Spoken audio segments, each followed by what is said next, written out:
Shri Jacob George വളരെ കടുത്ത ഭാഷയിലാണ് ഡോക്ടർ കെ പി പ്രേംകുമാർ ഇപ്പോൾ പ്രതിപക്ഷത്തെ ഒന്നാകെ ഒരു ആദരാഞ്ജലികൾ അർപ്പിക്കുന്ന അവസ്ഥയിലേക്ക് എത്തിയിരിക്കുന്നതിന് കാരണം അദ്ദേഹം പറഞ്ഞിട്ടുണ്ട്. ഇന്നലെ താങ്കൾ തന്നെ പറഞ്ഞതാണ് പ്രതിപക്ഷം ഒരല്പം ഉണർവ് ഉണ്ടായിട്ടുണ്ട്, അവർക്കൊരു സമരത്തിലേക്കൊക്കെ എത്താൻ സാധിച്ചു എന്ന്. ഞാൻ അതേ സ്പിരിറ്റ് ഉൾക്കൊണ്ടാണ് ഇന്ന് ശ്രീ എൻ ശ്രീകുമാറുമായിട്ടൊക്കെ സംസാരിച്ചത്. ഇപ്പോൾ അതായത് നവകേരള സദസ്സ് കൊണ്ട് ഒരല്പം ഉപയോഗം ഉണ്ടായിട്ടുണ്ട്, പ്രതിപക്ഷത്തിനും ഉണ്ടായിട്ടുണ്ടോ ഉപയോഗം, അവർക്കൊരു ആവേശം ഉണ്ടായി എന്നൊക്കെയാണ്. പക്ഷേ ഉണ്ടായ ആവേശം കണ്ടല്ലോ, ഇത് തീരുമ്പോൾ ജനങ്ങൾക്ക് അവരുടെ മനസ്സിൽ എന്തെങ്കിലും പ്രയോജനമുള്ളൊരു കാര്യം, സംഘടനാപരമായി അവരുടെ അണികൾക്ക് കുറച്ച് ആവേശം ഉണ്ടാക്കി റോഡിൽ നിർത്തി പെർഫോമൻസ് കളിക്കാൻ പറ്റി എന്നതിനപ്പുറം ഇന്ന് ചാണ്ടി ഉമ്മനും നടത്തിയ ഒരു പെർഫോമൻസ് താങ്കൾ കണ്ടല്ലോ. അപ്പോൾ അങ്ങനെയുള്ള പെർഫോമൻസുകൾക്കപ്പുറം ജനമനസ്സിലേക്ക് ശ്രീ പിണറായി വിജയൻ എന്ന മുഖ്യമന്ത്രിക്ക് ഒത്ത ഒരു പ്രതിപക്ഷ നേതാവ് അപ്പുറത്ത് ഇല്ല എന്ന് സമ്മതിക്കേണ്ടി വരുന്ന KPCCക്ക് ഈ കാലഘട്ടത്തിന് ആവശ്യമുള്ള ഒരു അധ്യക്ഷനെ നഷ്ടപ്പെടുന്നു എന്നതിനപ്പുറം എന്ത് സംഭവിച്ചു, എന്ത് തെളിയിക്കാനായി ഈ നവകേരള സദസ്സിലൂടെ പ്രതിപക്ഷത്തിന്? ഡോക്ടർ ലാൽ പൊളിറ്റിക്സിൻ്റെ പ്രൊഫസറാണ്. തീർച്ചയായിട്ടും ഒരു രാഷ്ട്രീയ പ്രസ്ഥാനത്തിന്, രാഷ്ട്രീയ മുന്നേറ്റത്തിന് സംഘടന വേണം, നേതാവ് വേണം. അതാണ് ഇപ്പോൾ എല്ലാവരും പറഞ്ഞു വെച്ചത്. ഞാനതിനോട് സമ്മതിക്കുന്നു. പക്ഷേ ഡോക്ടർ പ്രേംകുമാർ പറഞ്ഞതിനോട് എനിക്ക് പൂർണ്ണമായിട്ട് യോജിക്കാൻ കഴിയുന്നില്ല. കാരണം KSU യൂത്ത് കോൺഗ്രസ്സുകാർ നടത്തിയ സമരം, അവർ ആ രണ്ട് സംഘടനകളും ഐതിഹാസികമായ സമരങ്ങൾ നടത്തിയിട്ടുണ്ട്. ഇന്നലെ പ്രേംകുമാർ നമ്മളോടൊപ്പം ചർച്ചയില്ലായിരുന്നു, ശ്രീകുമാർ ഉണ്ടായിരുന്നു. ഞാൻ പറഞ്ഞതാണ് 1958 ഒരണ സമരം, പിന്നീട് 72 വിദ്യാഭ്യാസ സമരം. KSUവിൻ്റെയും യൂത്ത് കോൺഗ്രസിൻ്റെയും ചരിത്രത്തിൽ നമ്മൾ ഈ സാധാരണ ക്ലീഷേ പ്രയോഗം സ്വർണ്ണലിപികളിൽ എഴുതപ്പെടേണ്ട, വാഴ്ത്തപ്പെടേണ്ട സമരങ്ങളാണ്. പക്ഷേ ഈ ഒരു സമരത്തിന് ആ ഒരു പകിട്ടോ ആ ഒരു പരിവേഷമോ കൊടുക്കാൻ കഴിയില്ല എന്ന് തന്നെയാണ് എൻ്റെ പക്ഷം. ബഹുമാനപ്പെട്ട ശ്രീകുമാർ എൻ്റെ സഹപ്രവർത്തകനാണ്, പഴയ സഹപ്രവർത്തകനാണ്, എന്നോട് ക്ഷമിക്കണം. പക്ഷേ ഈ സമരത്തിൻ്റെ കാലം മാറിപ്പോയി. ഇത്തരം സമരങ്ങൾ ഇന്നലെ ഞാൻ പറഞ്ഞതാണ്, അതൊന്നും കൂടെ ആവർത്തിക്കേണ്ടതുണ്ട്. ആ ഒരു കാലഹരണപ്പെട്ട സമര രീതികൾക്ക് ഇന്നത്തെ കേരളത്തിൽ, ഇന്നത്തെ വിദ്യാർത്ഥി ലോകത്ത്, ഇന്നത്തെ യുവജന ലോകത്ത് അതിനൊരു പ്രസക്തി ഇല്ല എന്ന് തന്നെയാണ്. ദേശസഭയാണെങ്കിലും KSU ആണെങ്കിലും യൂത്ത് കോൺഗ്രസ് ആണെങ്കിലും DYFI ആണെങ്കിലും BVP ആണെങ്കിലും ഒക്കെ ഞാനത് പറയും, അത് ശരിയല്ല എന്ന് തന്നെയാണ്.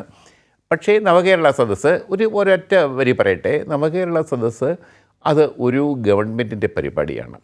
ഗവൺമെൻറ്റിൻ്റെ പരിപാടിയിൽ രാഷ്ട്രീയമുണ്ടാവും, രാഷ്ട്രീയ പരിപാടി തന്നെയാണ് എന്ന് സമ്മതിച്ചോളൂ. പക്ഷേ ഗവൺമെൻറ് നടത്തുന്ന പരിപാടിയാണ്.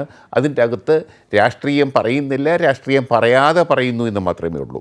നമുക്കതിനകത്ത് രാഷ്ട്രീയം വ്യാഖ്യാനിച്ചെടുക്കാം. മുഖ്യമന്ത്രിയുടെ പ്രസംഗങ്ങളിൽ, അദ്ദേഹത്തിൻ്റെ പത്രസമ്മേളനങ്ങളിൽ അപ്പോൾ അദ്ദേഹം എപ്പോഴും പറയുന്ന കാര്യങ്ങൾ നാടിൻ്റെ വികസനം, നാടിൻ്റെ കാർഷിക പുരോഗതി, നാടിൻ്റെ വിദ്യാഭ്യാസ രംഗത്തെ പുരോഗതി, IT രംഗത്തെ വളർച്ച ഇത്യാദി കാര്യങ്ങൾ, ഇനി ഉണ്ടാവേണ്ട കാര്യങ്ങൾ, ജനങ്ങളുടെ കയ്യിൽ നിന്ന്, പ്രധാനപ്പെട്ട ഒരു നാട്ടിലെ ആളുകളിൽ നിന്ന് അദ്ദേഹം അഭിപ്രായം ശേഖരിക്കുന്നു, അത് ക്രോഡീകരിക്കുന്നു. ഇന്നത്തെ യോഗത്തിൽ മുൻ ചീഫ് സെക്രട്ടറി K. ജയകുമാർ പറഞ്ഞു, ഇങ്ങനെ ശേഖരിക്കുന്ന അഭിപ്രായങ്ങൾ വിലപ്പെട്ട അഭിപ്രായങ്ങളാണ്, അതൊക്കെ രേഖപ്പെടുത്തണം. അതൊക്കെ രേഖപ്പെടുത്തി ഒരു അടുത്ത ബജറ്റിൽ അത് കൊണ്ടുവരണം. ഇത് K. ജയകുമാർ എന്ന് പറഞ്ഞതാണ്, അതടുത്ത ബജറ്റിൽ കൊണ്ടുവരണം.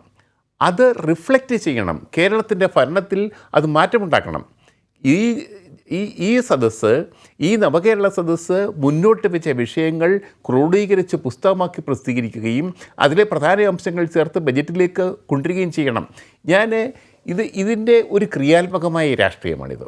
രാഷ്ട്രീയം എന്ന് ആക്ഷേപിക്കാം, കേവലമായ രാഷ്ട്രീയം എന്ന് പറഞ്ഞ് ആക്ഷേപിക്കാം കഴിയും. പക്ഷേ ഞാൻ രാഷ്ട്രീയം എന്ന പദം കൊണ്ട് വിവക്ഷിക്കുന്നത് വേറെയൊന്നാണ്. ഈ രാഷ്ട്രീയത്തിന് അതിൻ്റേതായ അന്തസ്സത്തയുണ്ട്. അതിനെ ഒരു ചെരുപ്പ് കൊണ്ടോ ഒരു കല്ലേറ് കൊണ്ടോ അല്ല നേരിടേണ്ടത്. ഇതിനെ പ്രചരിപ്പിക്കാം. KSUവിന്, കോൺഗ്രസ്സിന് അതിൻ്റേതായ നിലപാടുണ്ട്, അതിൻ്റേതായ രാഷ്ട്രീയമുണ്ട്. ഒരു ഗവൺമെൻറ് അതിൻ്റേതായ പരിപാടികൾക്കുമായിട്ട് മുന്നോട്ട് പോകുമ്പോൾ അതിനെതിരെ കല്ലെറിഞ്ഞ് പ്രതിഷേധിക്കുകയല്ല വേണ്ടത്, അതിനെതിരെ പ്രചാരണം നടത്തുകയാണ് വേണ്ടത്. ആ പ്രചാരണത്തിന് സ്കോപ്പുണ്ട്, യാതൊരു സംശയവുമില്ല. വ്യക്തികളും സംഘടനകളും, വ്യക്തികൾ നേതൃത്വം കൊടുക്കുമ്പോൾ, ഇപ്പോൾ ഇന്നലെ പറഞ്ഞ ആ ഒരു വാചകം കൂടി, കേരള രാഷ്ട്രീയത്തിൽ ഏറ്റവും തലയെടുപ്പുള്ള നേതാവ് പിണറായി വിജയൻ തന്നെയാണ്. മുഖ്യമന്ത്രി പിണറായി വിജയൻ തന്നെയാണ്.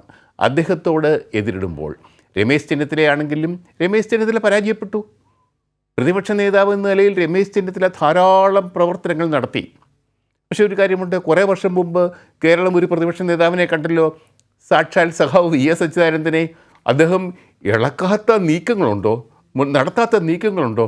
അദ്ദേഹത്തിൻ്റെ ഉപദേശകന്മാരെ കൂടി അദ്ദേഹത്തെ വേറെ വഴിക്ക് കൊണ്ടുപോയി എങ്കിൽ പോലും കേരളത്തിൽ ഏറ്റവും പ്രധാനപ്പെട്ട തിളങ്ങി ശോഭിച്ച ഒരു പ്രതിപക്ഷ നേതാവായില്ലേ VS അച്യുതാനന്ദൻ. VD സതീശന് ആകാൻ കഴിയും. ഞാൻ പ്രതീക്ഷിച്ചത് VD സതീശൻ്റെ ഒരു നല്ല പ്രതിപക്ഷ നേതാവാകും എന്ന് തന്നെയാണ്. രമേശ് ചെന്നിത്തലയ്ക്ക് ശേഷം കോൺഗ്രസിനെ വേറൊരു ദിക്കിലേക്ക്, വേറൊരു ലക്ഷ്യത്തിലേക്ക് കൊണ്ടെത്തിക്കാൻ കഴിയുന്ന നേതാവാകണം. ഞാൻ ഉപമിച്ചത് കെ കരുണാകരൻ 1967 9 പേരുള്ള നിയമസഭാ പാർട്ടിയെ കേരളത്തിൻ്റെ ഭരണകക്ഷിയാക്കി മാറ്റിയ കഥ ഓർമ്മിച്ചുകൊണ്ട് തന്നെയാണ് എറണാകുളം തെരഞ്ഞെടുപ്പിൽ കോൺഗ്രസ് വിജയിച്ചപ്പോൾ ഞാൻ വിശേഷിപ്പിച്ചത്. അത് അവർ ബോർഡർ ഈ വലിയ ഇതൊക്കെ കെട്ടുകയൊക്കെ ചെയ്തു. അത് പിന്നീട് അവർ മാറ്റുകയും ചെയ്തു കോൺഗ്രസ്സുകാർ. കാരണം കോൺഗ്രസിനകത്ത് തന്നെ പ്രശ്നമുണ്ടായി. അത് ആ ലെവലിലേക്ക് ഉയരേണ്ടതാണ് VD സതീശൻ. ഞാൻ ഏതായാലും പ്രേംകുമാർ പറഞ്ഞ VD സതീശനെക്കുറിച്ച് പറഞ്ഞ പ്രസ്താവങ്ങളോട് ഞാൻ യോജിക്കുന്നില്ല. VD സതീശൻ ഇപ്പോഴും പ്രതീക്ഷ ഉണർത്തുന്ന നേതാവാണ് എന്ന് തന്നെ ഞാൻ കരുതുന്നു. പക്ഷേ അദ്ദേഹം നേതൃത്വം കൊടുക്കുന്ന സമര രീതികൾ, അദ്ദേഹത്തിൻ്റെ പ്രസ്താവനകൾ പാളിപ്പോയില്ലേ എന്ന് അദ്ദേഹം ഒരു സ്വയം പരിശോധന നടത്തണം എന്നും എനിക്ക് അഭിപ്രായം.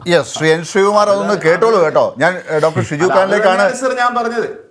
അത് തന്നെയാണ് ഞാൻ പറഞ്ഞത്. നല്ല ഡയലോഗാണ്, പക്ഷേ ഡയലോഗുകളെല്ലാം വെറുതെ ശ്രീ ശ്രീകുമാർ ഒന്നുകൂടി കേട്ടോളൂ. ജേക്കബ് ജോർജ് പറഞ്ഞത് വളരെ സൂക്ഷിച്ചു വേണം എടുക്കാൻ എന്നാണ് ഞാൻ പറയുക. അദ്ദേഹം വളരെ പരിചയസമ്പന്നനായ ഒരു മാധ്യമപ്രവർത്തകനാണ്. അദ്ദേഹം ആശംസിച്ചത് കേട്ടല്ലോ, VD സതീശന് നല്ലൊരു പ്രതിപക്ഷ നേതാവാകാൻ ഇനിയും പറ്റുമെന്നാണ് മുന്നോട്ട്. അല്ല, അതിനപ്പുറത്തേക്കുള്ള ആശംസയൊന്നും അദ്ദേഹം നേർന്നിട്ടില്ല.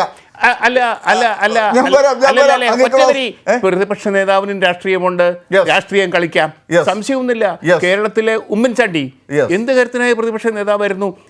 എപ്പോഴും രമേശ് ചെന്നിത്തല പരാജയപ്പെട്ടു. ഭരണ തുടർച്ച പിണറായി വിജയന് കിട്ടിയപ്പോൾ പ്രതിപക്ഷ നേതൃസ്ഥാനത്തിൻ്റെ തുടർച്ചയാണ് കോൺഗ്രസിന് കിട്ടിയത്. കാരണം രമേശ് ചെന്നിത്തലയാണ്, സംശയമൊന്നുമില്ല. റൈറ്റ്.